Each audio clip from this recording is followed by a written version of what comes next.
of Americans, those who live in New York and those who wish they could. Good morning, buenos dias. Come on, I know I know the day is not that inviting, but good morning, buenos dias. Thank you. Let me start by thanking Governor Hochul, Mayor Adams, and President La Barbera for all they've done to really make this moment a reality. So very thankful to them. I also want to thank EDC, our partner in this project. I want to thank President Cantor from Hunter, the faculty, the staff, the entire team who's been working on all the planning and making sure that we have the right set of blueprints for what is going to be this phenomenal facility. Also, the Dean of the School of Public Health, Dean Almohandes, thank you for your leadership and for the work in your teams. On the central office, also a dedicated team working. Our COO, Hector Batista, worked very hard. He's not here, he's a little bit under the weather, but we wouldn't be able to be here without that great support. And about a couple of years ago, we stood here on this campus and we announced the plans to transform the Hunter College Brookdale campus into a state-of-the-art public health and education hub. It will be known as Spark, Science Park and Research Campus in Kips Bay. And I'm proud to say that Spark is expected to generate approximately $42 billion in economic impact over the next 30 years, create about 15,000 new jobs, and provide 2 million square feet of academic, public health, and life science space. I want to give a face to some of those numbers too, in terms of how they connect with CUNY's commitment to serving all New Yorkers and to be an engine of economic mobility in the city. We currently enroll about 40,000 students in health and human service programs. So just to put that in scale, that means that that's about the size of the entire NYU or Columbia, right? So that is the amount of talent we have at the City University of New York, studying in the areas that are going to be impacted by this facility. Many of our graduates stay in New York to contribute to our economy and to bring their skills into their work. So by bringing together here on this campus, both Hunter and the School of Public School will be advancing research, education, and practice, and Spark will enable us to expand the college to career pipeline. And the proximity to institutions like the Forensic Pathology Center would also make it easy for students to get the internships and apprenticeships that they need to succeed. And as you know, we're doubling down in our efforts at the City University of New York to make sure that students, when they get to our campuses, are thinking and connecting and thinking about careers all throughout and facilitating experiences for them to be able to do that. The result will be a workforce that is uniquely prepared for careers in sectors that account for about 1/5 of all the jobs here in New York City. Extremely grateful to all the elected officials. We have Councilman Powers and Senator Gonzalez here who help us do that. Deeply, deeply appreciative of this two-time CUNY graduate for all the wonderful things that he did on behalf of the City University of New York, and to you and your team, our eternal gratitude and thank you for all of that. And now it is a privilege for me to introduce the other key partner in making sure that this became real. And to refresh your memory, for investments in our professional schools and our four-year schools like Hunter School of Public Health, this was a historic partnership of capital and support from both the state and the city to make this happen here. And I want to refresh our memory about how important that was. And that happens because we've had a partner in the state that is deeply committed to the work in higher education. I love how when the governor talks about that, it comes from a space of her own personal experience in her family. And in her tenure as governor, the investments in higher ed in general, but particularly in CUNY, have been dramatic. And I will not list all the things she's done because they will yank me off the stage. They want me to sort of keep that short. But from increasing TAP, adding flexibility for part-time TAP and adding funding there, our program for free 2-year degrees in key areas where the economy has high demand professions for individuals between 25 and 55. Capital investments, the work that we've received from the government, the support in paid internships, dramatic in the work that we do. So I am honored and delighted. Christmas came early, so I can introduce to you our great partner, the wonderful governor of the state of New York, Kathy Hochul.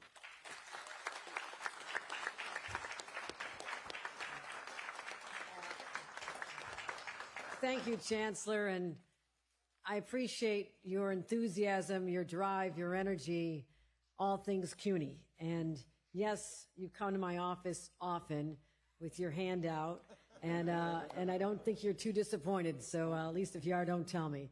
But it's an investment that makes sense. When you think about, investing in education means you're investing in people. And you did reference my own family circumstances, and the story is, my father and mother lived in a trailer park. My brother was born a year older than I am, and they could have stayed in that trailer park while Dad worked at the steel plant, except he was able to get an education at night. Walking out the door, leaving my mom with that little baby in this tiny, tiny space where they lived, and I've been back there many times to see that neighborhood, but that education unlocked opportunities for him that otherwise would not have been there, and my story has changed dramatically from what it could have been. So I'm grateful for those who open up those opportunities, and I'm proud to be a governor who is able to do that, working with great leaders like our chancellor here, Felix Matos Rodriguez, and also the partnership with the city of New York, which has been extraordinary, and I'll speak about that. Also do want to recognize labor is here. Gary LaBarbera and the men and women of labor, I want to thank you, because when you're involved, I know it's going to be high quality. The work is going to get done, and we have a lot more projects to work on together, and I thank our other elected officials here. But it's great to be back here. I think it was maybe October of 2022, Mayor. We stood here with a lot of money coming out of our pockets. I was a brand new governor. I was like, you sure we can afford this? And the mayor was on board. I was on board. So we matched a significant contribution to make this become a reality. But it's, joining the people of New York to do something which is so natural for New Yorkers, to dream big, to think about all the possibilities, the great thoughts. It doesn't happen elsewhere. And that is what sets us apart from every other city and every other state in America, because we have that capacity, that wild ambition that many often will say that's not going to happen. We say we will find a path and it will happen. And today is the culmination of that belief, that dream of so many others. And as we stand here breaking ground on Spark Hips Bay, and I'm grateful that the ground is inside and not outside today. Although from Buffalo, I'm not sure what the problem was being outside. I just got to toughen up, team. But we think about, let's go back a little down memory lane, Mr. Mayor. Like, we both took off as we were still coming out of a pandemic. I mean, the greatest health crisis our nation had seen since the 1917 pandemic, I believe. It was hard. It was all consuming. It was like, where are we getting healthcare workers? Where are we getting the PPE from? How are we going to keep people alive? I mean, don't forget the stresses that our healthcare system was under at that moment in history, and it went on for years. And people question our future. Really, were our best days behind us? And they were wrong. They were so wrong. And I'm proud that we were able to address this, and the mayor and I took on this partnership with this sense of we can do this together. We can get through this time. We can restore people's faith and confidence that this city is not going to be kicked down. It's going to rise up. And we work so hard on issues, the healthcare crisis, of course, our teams working in synergy together, but also crime was out of control. Something happened during that pandemic, and sociologists can figure this out someday, but there was a crime wave all over America because of the instability created by this. And we had to deal with the effects of that. And people were fearful. They weren't going to come back on the subways, even if their job was waiting for them, because they were afraid of something terrible happening to them or their family members. economic uncertainty, public safety. You know, the city was just reeling for a while there. And we just wouldn't accept the narrative. You know, we just rolled up our sleeves, Mayor, and you and I worked hard together, and I always will commend your leadership during those dark, dark days. And together, you know, we just delivered the safest year in subway ridership, subway safety in recorded history except for the year after 9/11. I mean, think about that. And we'll say there's going to be a scary picture on the cover of a tabloid tomorrow that shows something bad happened to somebody. It will happen. But that doesn't mean that people are starting to feel more confident because they're coming back to their jobs. They're coming downtown. They're taking the subway. They're walking the streets. And that didn't happen by wishing it would happen. It was a result of intentional strategies, collaboration, teamwork, a vision of what we can and should be. So we made historic investments in public safety. And the mayor and I would talk about the need for more housing. The historic City of Yes plan was ingenious. It finally said, why are we letting all these obstacles, these barriers hold us back? People want to live here. Young families want to raise their kids here. And we're driving them to other states because we didn't have the ambition that's being on display with this project. We didn't have that with respect to housing for too long.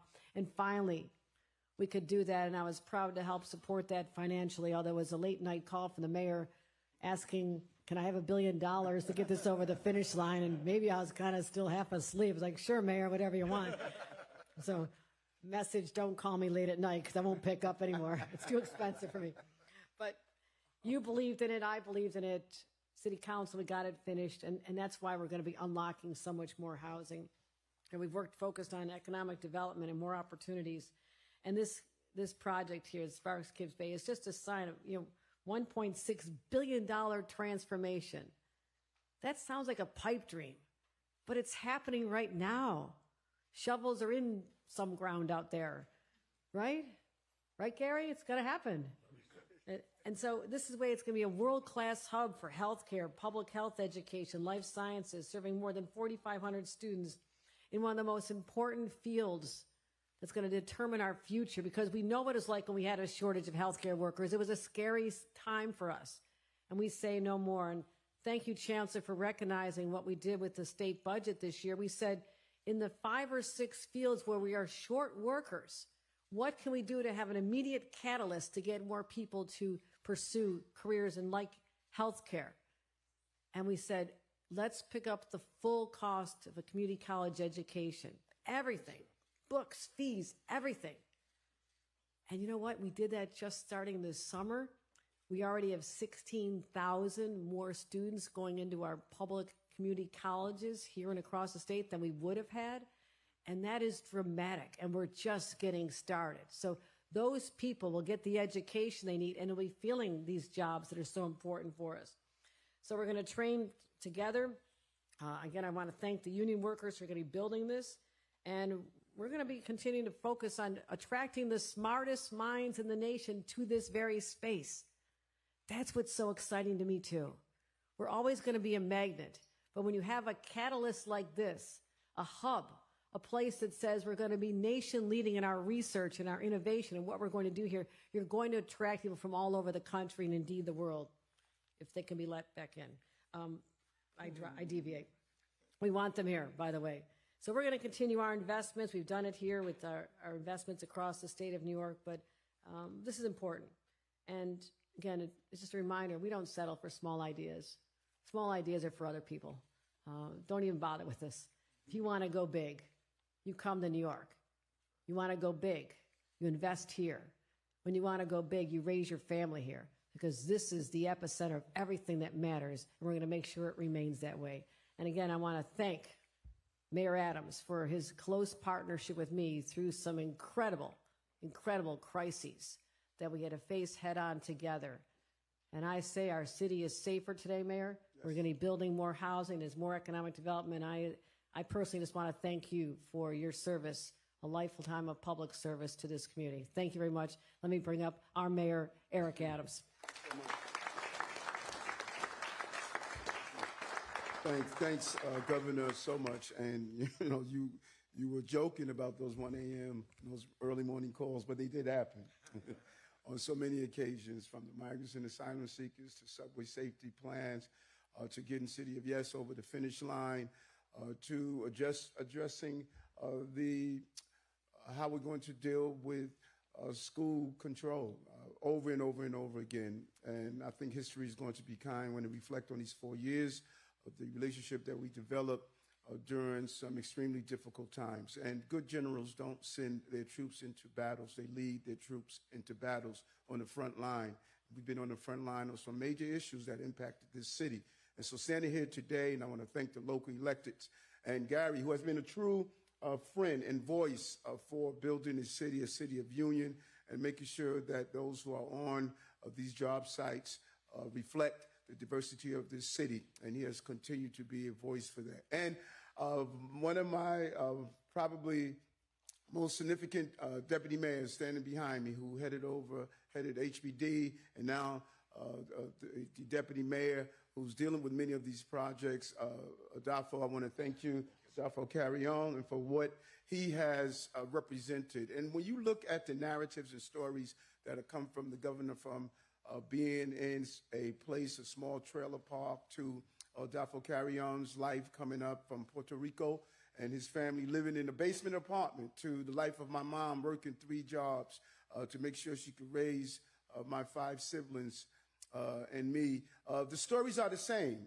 during the last 4 years. These are ordinary people doing extraordinary things, reflecting on their personal journeys to see how government can betray everyday working class people, but also coming with a full understanding how government can lift people up. And that's what we've seen. And I don't know if there's ever been a very clear relationship of the governor and the mayor working together to utilizing both our executive powers to uplift New Yorkers. And so New York City is a city of innovation and possibility, a city where big things happen. And today we are taking another step towards the future, the next phase of our Spark Kips Bay project. We were excited about this project. We were in this room. Now I remember, we were in this room when we talked about it, and people thought it was not possible, and we knew it was. And it is doing what I believe is imperative, and that is creating jobs. 15,000 jobs, good paying jobs where people can provide for their family. And that is 15 jobs for New Yorkers that would help them support their families, their careers, and most importantly, their future. Far too many people don't see a future, but when you are employed, it is more than just a place that we go to during the AM hours of our day. It's the precursor to sleep that allows us to experience the American dream. And we generated this would generate over $42 billion in economic impact for our city. Once complete, this is where we will invent new vaccines, cure chronic diseases, and unlock the knowledge that will help millions of people live longer and healthier lives. We'll create high-wage, high-growth jobs for New Yorkers and build opportunity for our young people as we move forward. We don't want our young people to leave the city to find the innovation and the possibilities right here in New York. This project is going to contribute to allowing them to stay in good-paying jobs through good-paying training. With this project, we are making New York City the global capital of life sciences, healthcare, and public health. And so we want to clearly thank our partners. I don't know if he's here, Andrew Kimball from EDC, who has really put his creative genius behind many of these projects. He's the CEO and president of EDC, and of course, our brother, Chancellor Rodriguez, yes, 2-time CUNY grad, and CUNY has played a major part of my life and is continuing to play a major part of the lives of far too many. And when you look at the CUNY population, it is comprised of the people of this city, many first and second generation New Yorkers, many are first-time college graduates and their families. So much promise in CUNY. And the governor, from day one, you have been a real partner on these initiatives. We cannot thank you enough. 4 years we have worked together to make our city more affordable. And look at the things that we've done in addition to Sparks Kips Bay. more affordable housing in the city of Yes, getting it over the finish line, and we did need that $1 billion, and it was great to have the money put into it, but getting it done, building more houses so people can have an opportunity to live in the city. What we did with the housing, the Public Housing Preservation Trust, first time NYCHA residents, they heard it over and over and over again that we needed innovation on NYCHA, and it was not done. We land that plane. And NYCHA residents are having a voice in making sure it continues to be a place of affordability. And then for working class people, extra tax for working class. Low-income New Yorkers are not paying any income tax in this city. Increasing the earned income tax credit. First time it was done in over 20 years when we put it together. So this initiative, just in the no tax for working class, an increase in the earned income tax, that alone is $408 million back into the pockets of 2 million New Yorkers. But that's not all. So much more. What we've done in the Bronx, the Kingsbridge Armory. For decades, they've been trying to get the Kingsbridge Army operating. You know what? We got it done. We landed that plane, put the money in the armory, and now we're going to finally see the Bronx resident get what they deserve in the Kingsbridge Army. But if you want to start with 1B, let's do another B. Brooklyn. Marine terminal in a modern time maritime port is going to create thousands of affordable homes and tens of thousands of good paying jobs as part of our harbor of the future. So thank you, Governor. Thank you, administration. You have an amazing team there that have worked in collaboration with our administration and really got things done for the people of the city of New York. And if we're going to do it, if we're going to build it, we want to make sure we build it that everyday working people can not only be part of building, but can afford to stay in the city. No one personifies that energy more than my friend Gary LaBarbera. Gary.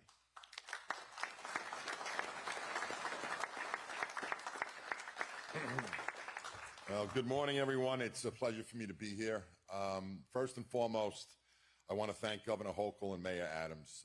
Let me say a few words. You know, the governor mentioned it, the mayor mentioned it. When this came together in 2022, remember we were coming out of a pandemic. And that was a very difficult time for the country, for the city, for the state.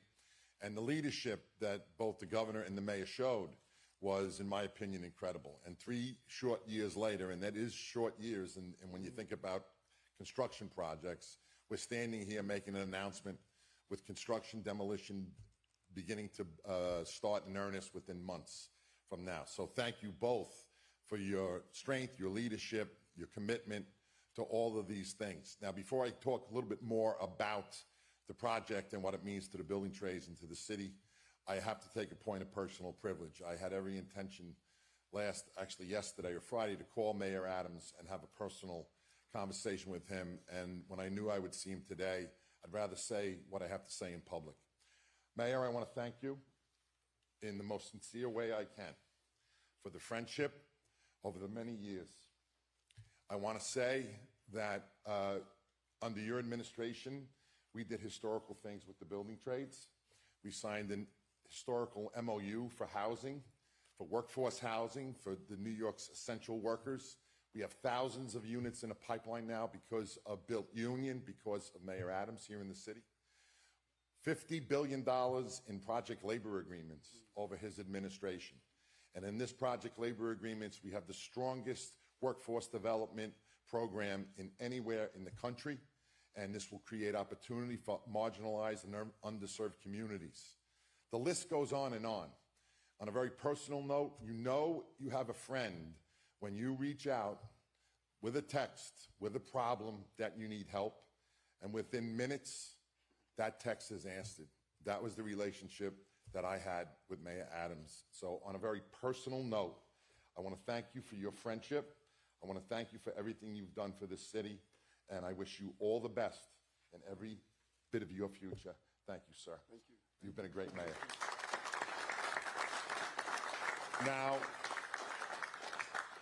Now, let me just say a few words about the project. This is a very historic project. Again, I thank Governor Hochul and the mayor for their vision, their strength in making this a reality today. This project will literally create thousands of family-sustaining building trade union jobs. We have the most highly skilled highly trained building trades workers, in my belief, anywhere in the North America, and I would say in the world, right here in this great state, across the state of New York, and right here in this great city. I want to acknowledge our trade partner, our CM on this, Sean Sadowski from Skanska. The partnership that the building trades in Skanska has is unprecedented. And what I can say is beyond just the job creation and the importance of this project, focusing on life sciences and public health. You know, isn't it ironic that this project starts in the beginning conversations about public health coming right out of a worst pandemic in 100 years? That's a statement. This project, I guarantee, will be built on time, on budget. Everyone that will occupy these buildings will be in the safest built and the most professionally built buildings. The environment here will be outstanding, a place they will want to come to learn, to study, and this is what we do. We create family-sustaining careers. We cannot do that unless we have projects that offer that opportunity. And if it were not for the governor and the mayor, we wouldn't be standing here today talking about this project, creating thousands of good-paying, family-sustaining careers in the building trades. This is going to be a great project.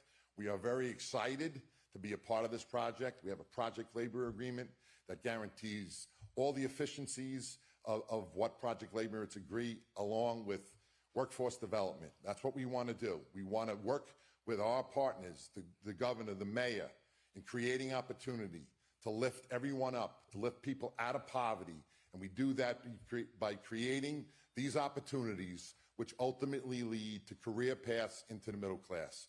So I want to end by saying a big thank you to the governor and to the mayor.